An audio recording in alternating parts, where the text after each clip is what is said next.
بسم اللہ الرحمن الرحیم۔ السلام علیکم۔ سعودی عرب کے رہائشی ایک شخص نے خواب دیکھا کہ ایک شخص اس سے کہہ رہا تھا اس فون نمبر پر رابطہ کرو اور فلاں شخص کو عمرہ کراؤ۔ فون نمبر بڑا واضح تھا۔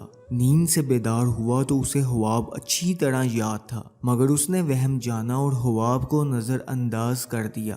3 دن مسلسل ایک ہی خواب نظر آنے کے بعد وہ شخص محلے کی مسجد کے امام کے پاس گیا اور اسے بتایا۔ امام مسجد نے کہا فون نمبر یاد ہے تو پھر اس شخص سے رابطہ کرو اور اسے عمرہ کروا دو۔ اگلے روز اس شخص نے خواب میں بتلایا ہوا نمبر ڈائل کیا۔ جس شخص نے فون اٹھایا اس سے ضروری تعارف کے بعد اس نے کہا مجھے خواب میں کہا گیا ہے کہ میں تمہیں عمرہ کرواؤں، لہٰذا میں اس نیک کام کی تکمیل کرنا چاہتا ہوں۔ جس آدمی کو اس نے فون کیا وہ زور سے ہنسا اور کہنے لگا کون سے عمرہ کی بات کرتے ہو؟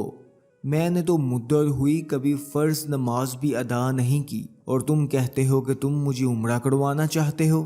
جس شخص نے خواب دیکھا تھا وہ اس سے اصرار کرنے لگا، اسے سمجھایا کہ میرے بھائی میں تمہیں عمرہ کروانا چاہتا ہوں، سارا خرچ میرا ہوگا۔ خاصی بحث اور تمہید کے بعد آدمی اس شرط پر رضامند ہوا کہ ٹھیک ہے میں تمہارے ساتھ عمرہ کروں گا، مگر تم مجھے واپس ریاض میرے گھر لے کر آؤ گے اور تمام تر اخراجات تمہارے ہی ذمہ ہوں گے۔ وقت مقررہ پر جب وہ ایک دوسرے کو ملے تو خواب والے شخص نے دیکھا کہ واقعی وہ شکل و صورت سے کوئی اچھا انسان نہیں دکھائی دیتا تھا۔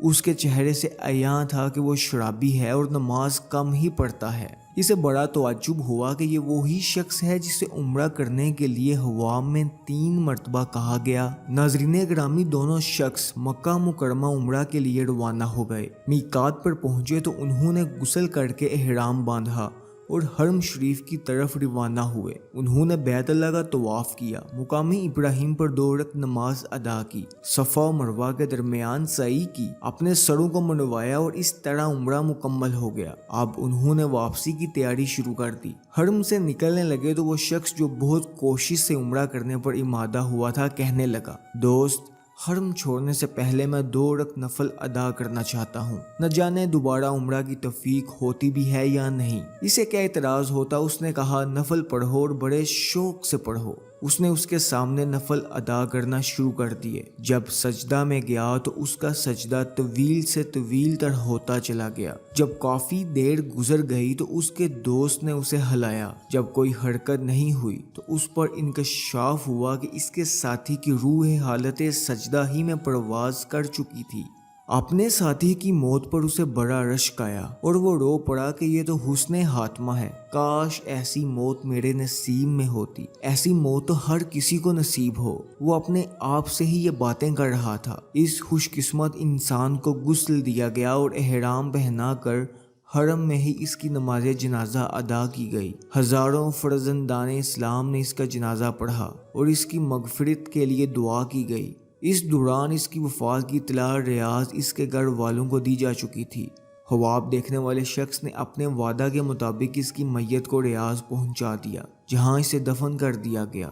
چند ایام گزرنے کے بعد خواب دیکھنے والے شخص نے اس فوت ہونے والے کی بیوہ کو فون کیا۔ تعزیت کے بعد اس نے کہا میں جاننا چاہتا ہوں کہ تمہارے شوہر کی ایسی کون سی نیکی یا عادت تھی کہ اس کا انجام اس قدر عمدہ ہوا، اسے حرم کعبہ میں سجدہ کی حالت میں موت آئی۔ دوستو، بیوہ نے کہا بھائی تم درست کہتے ہو، میرا خاوند کوئی اچھا آدمی نہ تھا، اس نے ایک لمبی مدت سے نماز روزہ بھی چھوڑ رکھا تھا اور شراب پینے کا عادی تھا۔ میں اس کی کوئی خاص خوبی بیان تو نہیں کر سکتی، ہاں مگر اس کی ایک عادت یہ تھی کہ وہ ہمارے ہمسایہ میں ایک غریب بیوہ اپنے چھوٹے چھوٹے بچوں کے ساتھ رہتی ہے۔ میرا شوہر روزانہ بازار جاتا تو جہاں اپنے بچوں کے لیے کھانے پینے کی چیزیں لاتا وہ اس بیوہ اور اس کے یتیم بچوں کے لیے بھی لے آتا اور اس کے دروازے پر رکھ کر اسے آواز دیتا کہ میں نے کھانا باہر رکھ دیا ہے، اسے اٹھا لو۔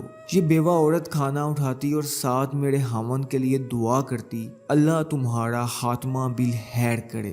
قارئین کرام اس طرح اس بیوہ کی دعا اللہ تعالیٰ نے قبول فرما لی اور اس شرابی کا اتنے عمدہ طریقے سے خاتمہ ہوا کہ اس پر ہر مسلمان کو رشک آتا ہے۔ ناظرین گرامی، اس بات کو ہمیشہ یاد رکھیے کہ اللہ کے رسول صلی اللہ علیہ وآلہ وسلم کا یہ فرمان بھی ہے کہ بلائی کا کام آدمی کو بری موت سے بچاتا ہے۔ ہمارے چینل کو لازمی سبسکرائب کر دیجئے۔ اللہ حافظ۔